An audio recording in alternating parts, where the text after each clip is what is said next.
Hey y'all, it's Dr. Shamanda. Welcome back to my channel where we talk about all things mental health, personal finance, and overall strategies to live your best life. All right, y'all, so it is Saturday and it is April 5th. And you know what that means. It is time for another quarter update. So it is so crazy that quarter one is already gone and has passed us by. And yes, so January through March is complete. And now we are literally the first week, or have already completed the first week of April, which is so crazy. So I was like, let me go ahead and film this video to give you guys an update on what happened during quarter one, my goals and what I was able to accomplish. And then also let's look at quarter two, so April, May through June. So yeah, April, May, June. So I'm excited. I feel like this month's gonna fly by. So I was like, let's go ahead and get in and let's get this done. All right, so I broke these down into a few different categories. If you haven't already, I think you should have seen a link to a video already come up. So go check out my first video in this playlist, which will be quarter one, 2025 quarter one goals. Check that out first so you can see what I came into the year with, like what my goals were, what I wanted to focus on, and then you can compare it to this video. Some of the things I'll talk about in this video as well. So, but if you want to, I would love for you to go check out the first one. And then, like I said, you can kind of see where I started off. All right, so I have spiritual, fitness, financial, parenting, career, and business goals. Those are the categories that I set goals in for this year. So let's start with the first one, spiritual. So I set some goals, and what I've done those past 3 months, I was able to maintain my personal relationship with God, just maintaining that, stepping away from like more of that religious piece, where you just do certain things that society tells you you're supposed to do, and focusing more on like literally centering myself and getting close to God within my own self and knowing God for myself. So, that really was all about reading my Bible every day. I journal every day so I can really take that time to hear God and reflect on my own thoughts, my own experiences throughout the day. Prayer every day, again, like talking to God, and then also giving myself time to hear God through daily meditations, and I also do daily affirmations. So really speaking life over myself and over my future, over my goals, my purpose, my kids, anybody that's close to me, and just really centering myself and really focusing on self-concept, like who am I and who does God say I am and who do I want to be? You know what I'm saying? Like really, really diving into that piece. That was something I focused on heavily in 2024, and it made such an impact. It totally shifted my world in ways that I can never really ever put into words. I became a totally different person. Ironically, though, coming into 2025, I had just become Dr. Shamanda. I just finished my doctorate in December, and it's still so new and fresh to me because I literally have not even like had my ceremony to actually like say, hey, this is like crossing over officially, like and then jumping right into like a leadership role. It was just very interesting, but just really dealing with some of those things, because I have literally broken generational curse, like, and I don't think I fully really understand the impact of what happened. Me accomplish such a major goal, I don't really think I fully feel it yet. Like three months later, I still don't really. I don't know. It's still so interesting, but just really dealing with that within myself. I think one thing I didn't do this quarter that I wish I would have done, honestly, the last 2 years I was fasting, and that's because I was attending a particular church, and they had a fast every 3 months or something like that. But I know every time at the beginning of every year they would have a fast, and for the last 2 years I was doing that. I did not do it this year, and I think even if I didn't do it with that church, I should have done it myself, just to bring the year in a different space. So with that being said, it's not too late. This quarter coming in, quarter two, I'm gonna do a fast. I'm gonna do a financial fast, a spiritual fast, and probably a food fast too. I just think just recentering myself for this new season that I'm entering. So yeah, just maintaining that mostly. Fitness. So I finished my shred phase. I in Q1, I was starting a shred phase, or I think I had already started it. Yeah, I was already in it, and I think I was wrapping it up and get ready to go into my lean phase. So I did successfully finish my shred phase. I went from 130 pounds, roughly, down to 113 pounds, y'all. The lowest weight, it was like 113 literally. And that was a little scary for me because I hadn't been that small since I was a little girl, a teenager, like right when I was dealing with Crohn's and all that kind of stuff. So being small is always like a trigger for me. If you know my story, you know. But I knew that I was in control of that. And honestly, I felt better. I felt healthier. I like my face when it's slimmer and just more of a petite, healthier look. So I was okay with that. It was different this time. But I started my lean bulk phase. I went from 113 pounds. Now I'm currently 123. My goal is 127. I kind of plateau. I've been getting to 125, and then I'll kind of get stuck there. But I did just take a whole week off of working out, so there's that. But anyway, you know, so I'm still working on that. I still probably gonna give myself the rest of this month to get to 125, 127, and then after that, I'm going to go back to a shred. So I'm going to cut to like 125. So basically like 3 to 5. Yeah, about 3 or 4 pounds. And I know that sounds crazy, but it's fat, like shredding the fat, 3 to 4 pounds of fat. And the goal is to get to about 15 to 16% body fat. I was at like 20 something percent body fat, almost 30% body fat, y'all, when I started out at 130. And now I'm currently at like I'm currently at like 18%. So, you know what I'm saying? So if I can shred, after I've built this muscle up, which I have a lot of muscle on me now, and get down to like 15, 16% body fat, that's gonna be my sweet spot at around like 125 in terms of pounds. So I'm excited about that, maintaining that and staying consistent with that. It's gonna be good. But I did give myself the week off. I'm gonna be back next week for real. Financial, y'all already know this is my favorite. Y'all know. So if you've been following my journey, if you haven't, subscribe to this channel. That is pretty much what my whole channel is about, is personal finances. I love personal finance. I love talking about it. I love building wealth. I love setting financial goals. I love talking to people and educating people about finances. I just love everything finance, personal finance. I set off the year, or Q1, the goal was to pay off about $12,000 worth of debt. I didn't think I realized what I was saying when I said that. I don't think I did. But I looked at my numbers. So I was going to try to pay off $12,000 worth of debt between January and March of this year. I did my numbers. I added everything, not even include my mortgage payments. And I paid off $16,688.54, y'all, in 3 months between January and March of this year, like literally. That is crazy. That's almost $20,000 of debt in 3 months. So I'm like excited about what the rest of this year gonna look like.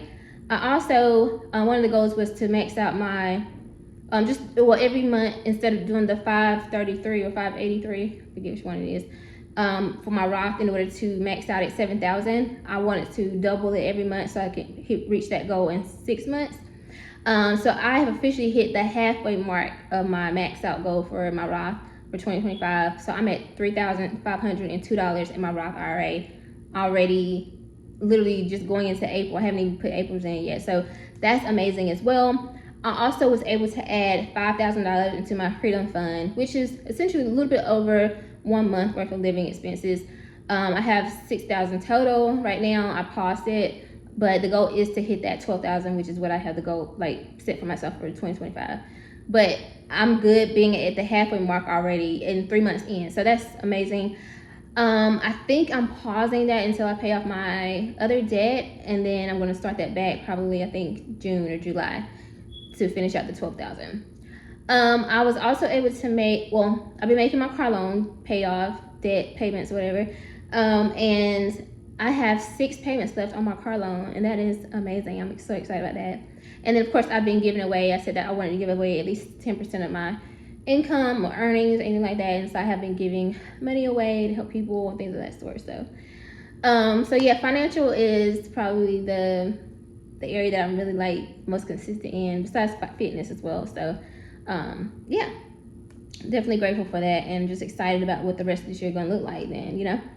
And we'll talk about more about some other things in my career section. But Parenting was another one. My kids are pretty stable. They're good. My son turned 18 in January. My daughter turned 17 last month in February. What's in last month? See, look. But in February she did. And so they're just, finishing up high school. They're homeschooled, but finishing up high school and preparing for college and figuring out what, like, their career paths, what they want to do. With everything going on with the economy, and then we see how people are dealing with these jobs, these companies and stuff. I think they're kind of like most Gen Zs are kind of like questioning things. Like, is this the right path? Like, how's this working out for y'all? You know what I'm saying? Like the millennials and the Gen Xers or whatever. And I'm giving them space to kind of figure that out for themselves. Like, what is it that you want to do? So, it may not look exactly like, well, I hope it don't look like my path, because my path was interesting. We wanted to go that path. But anyway, figuring out what is it they want to do. I don't want to ever push my kids to do anything they don't want to do. If they don't want to go to college, they don't have to. We're not trying to impress nobody. So I really want them to figure out, like, what is it that they want to do. I'm not the parent that's going to be like, you're 18, move out now. Like, I'm not like that at all. So just holding space for that, and kind of seeing what that looks like for them. So, sorry, I just saw an email come through. We still have to get their license and all that kind of stuff, so we're still working on that. It's some paperwork stuff, but we're gonna get that. Next one is career. So at the timing of last video in Q1, I was telling you guys that I was planning to officially retire from clinical counseling and going into management full-time. At the timing of that video, I could not officially announce, but I had already secured a full-time management position as a program manager, but I was actually in the resignation stage of my previous job as a counselor, so I couldn't really say that right then at the time, but that was the whole point. So I mean, I am actually, tomorrow make 3 months in that role, and I've also been teaching also part-time online with a new university, which I really enjoy. I love my students and teaching, and I just think that right now I'm thinking, so I don't know if I told you guys, but like my career goal would probably, my retirement goal would be to like maybe teach full-time remotely, like, yeah, virtual, like a virtual university, online university, excuse me. That would be like my perfect retirement career if I had one to choose. And then also like conducting research and stuff like that, maybe, right, with the university on like cinema therapy and movies and stuff. And then maybe shoot, making some movies and stuff too through my production company. But that would be like something that would give me the time, freedom. I'm working online, so I can pretty much teach from wherever. And yeah, so I think that having been in this role for like the last 3 months and back as a people manager, I'm realizing more that like my passion is still leaning more toward teaching. And so I'm really looking at that maybe being what I'm segueing into full-time in the near future, if I must say. And so I do enjoy being a manager. It's really interesting and fun, and I love mentoring. But I'm like, I think the parts that I like about it the most is the part where I'm able to help the counselors. And so, but when you're a manager, you're very much more administrative and more focused on the program, the organization. So kind of just really kind of seeing what that looks like. It's gonna be interesting to see, like, when I give you guys a Q3 update, where I am at that point. So I'll just say stay tuned to see what that looks like. But I have been teaching part-time as well, getting amazing feedback from my students. This was my first postdoc semester of teaching, so I had a little bit of imposter syndrome, just to be honest, like, okay, but I've gotten so much great feedback, and I'm just like, okay, so this is really what I'm supposed to be doing. Like, I like this. I wanted to go ahead and publish some of my stuff for my dissertation. I didn't get to do any of that. I paused. My mentor, she also was like, yeah, take a break. You just wrote a whole dissertation in 9 months. It's okay for you to take a break. And so I had to come to terms with that, because I feel like I had failed because I had a goal. But she was like, nah, like, stay focused. Like, you're okay. Give yourself some time to relax and take a break. So I do have a speaking engagement. I've actually had 2, but the first one was during my daughter's birthday weekend, so I couldn't attend that one. But I have another one that's coming up where I will be sharing about cinema therapy, which is, you guys already know about my movie and things like that. So yeah. So yeah, my career is pretty much going the way I had set for it to go, or planned for it to go. I think there's going to be some pivots though in the near future, so I'm excited about that too. Like, it's interesting when you're good at a lot of different things. It can be frustrating though, I will say. But you know, it is what it is. Business is the final one, I think. And that's just, I think I was telling you guys, my movie came out, Wounded Healer, came out in October 2024. I'm still waiting my first payout. Haven't got my first payout yet on that, but I don't really think about that yet. So, as far as YouTube, my goal, I'm getting closer to monetizing this channel. I'm focused on increasing my watch time hours. And the goal is to be monetized by the end of 2025. And then, you know, as far as making another movie, I definitely see myself doing that in the future. But I definitely want to pay off my debt before I go into that. I think that, you know, having had some time away from the whole movie stuff, because it was, I ain't gonna lie, it was a kind of traumatic experience in itself, making that movie twice. It's crazy. I just don't want to make those same mistakes again. I don't want to do anything wrong. And I just, in this economy and then like how the movie industry is going right now, I don't want to make any wrong moves. And right now my focus is paying off my own personal debts and that kind of stuff, so that if something happened, I'm not focused on no money from no movie, none of that. I'm just focused, like, I'm good. Like, it's like really being an investor. Like, whatever happens. It's more about the movie, the story, not about making money off of it. That's kind of how I want to go into it. And right now I'm focused on paying off my debt. So I think within the next 2 years, maybe I'll probably jump back into that. We'll see, you know. I think the movie industry need to get sorted out first before I even need to think about it. So there's that. And then I had forgot all about it until I watched my video back. I had said I wanted to study directing, and I totally forgot all about that, y'all. But that really got me excited when I heard myself say that. Like, oh yeah, you forgot, you got to do that. So that's definitely something I'm gonna look forward to doing. My daughter keeps taking these assessments for career, and it keeps coming up that she's supposed to be like an actor and all that. And I'm just thinking that, like, I think you definitely in the near future, it's gonna be like a family thing that we're gonna be doing this movie production, directing stuff. I just really see that happening. I think right now though my focus is getting into my teaching career, building that up, and paying off debt so that I don't even have to think about money. Money can be a thing that's not even on my mind. I can truly live my purpose, which is making movies about mental health, spreading mental health awareness, being a creative, producing content, teaching about personal finance. Those things I think are what's going to make me super excited and happy to live, right, and live my life. And that I can literally incorporate everything I've ever learned, like being a therapist, literally everything, because I can use all of that in that phase of my life. So, but that's it. So quarter 2, here we go. We're already in it. I'm excited to see what happens and to give you guys an update in quarter 3. But yeah, let me know how your beginning of your year has started off, and what are you working on these next few months. And don't forget to like this video, comment, subscribe. And also check out my movie. It is currently on Tubi, so you can watch it for free. Thank you guys who already watched it. Watch it again. That's how we get revenue, so that I can fund the next movie. 100% debt free. But again, y'all, and watch these videos. That helps me get to my monetization goal as well. All right, thank y'all so much for being on this journey with me, and I'll see you guys next time.